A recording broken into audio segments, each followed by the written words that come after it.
polls opened across Iraq on Saturday in the first parliamentary elections since the government declared victory over the Islamic State militant group late last year. The elections take place as Iraq struggles to rebuild itself after nearly 4 years of war with IS that has reduced several of its cities to rubble. Read more. Iraq election, unlikely candidate emerges as face of the Youth Iraq polls. At a glance, about 7,000 candidates from dozens of political alliances are vying for 329 parliamentary seats. The vote is being conducted electronically for the first time in an effort to reduce fraud. The results are expected within 48 hours at polling offices closing. Prime Minister Haider al-Abadi faces stiff competition from political parties with closer ties to Iran.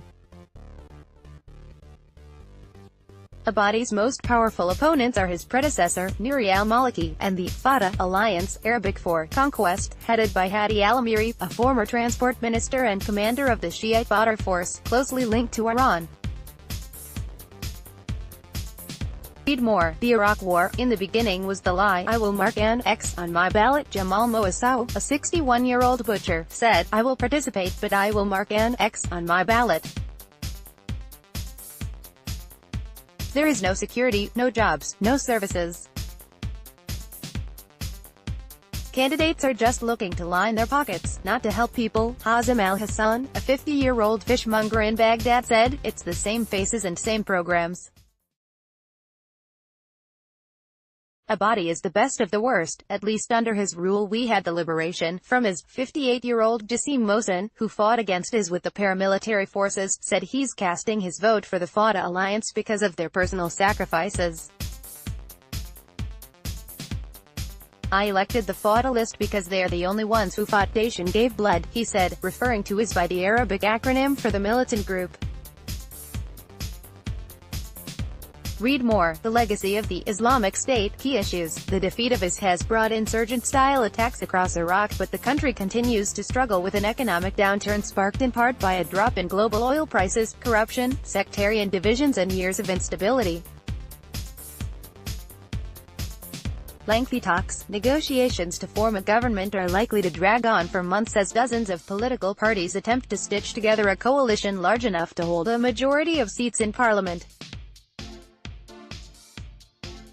AP, Reuters. The Islamic State is also known as ISIL, ISIS and Daesh, is an al-Qaeda splinter group with a militant Sunni Islamist ideology.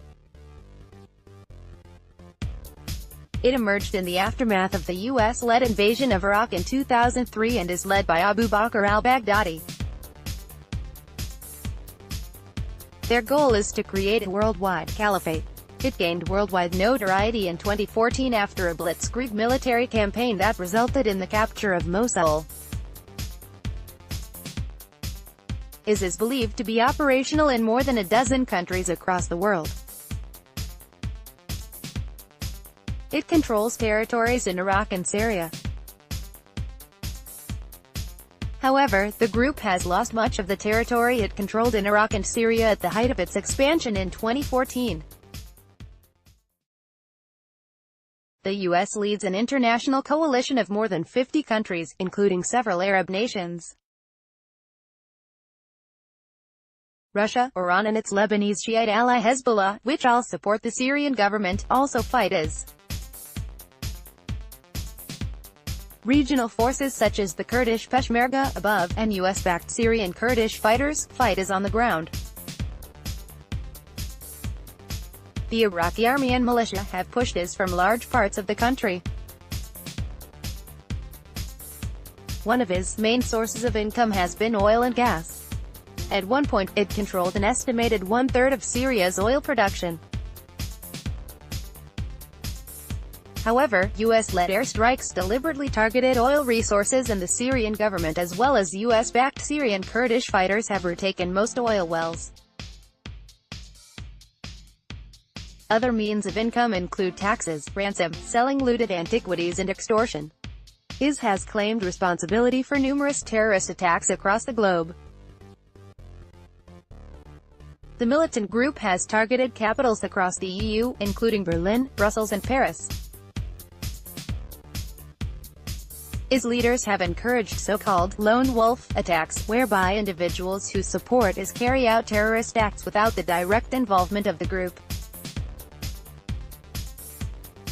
The group uses various tactics to expand its power. IS fighters have looted and destroyed historical artifacts in Syria and Iraq in an attempt at cultural cleansing. The group has also enslaved thousands of women from religious minority groups, including Yazidis. IS also uses a sophisticated social network to distribute propaganda and recruit sympathizers. IS has further exacerbated the ongoing Syrian conflict. Millions of Syrians and Iraqis have fled their homes, many traveling to Europe in pursuit of refuge. Although it has lost all of its strongholds, the militant group has left extraordinary destruction in its wake. Areas affected by the militant group's rule will likely take years to rebuild. Author, Rachel Stewart. Each evening at 18:30 UTC, DW's editors send out a selection of the day's hard news and quality feature journalism. You can sign up to receive it directly here.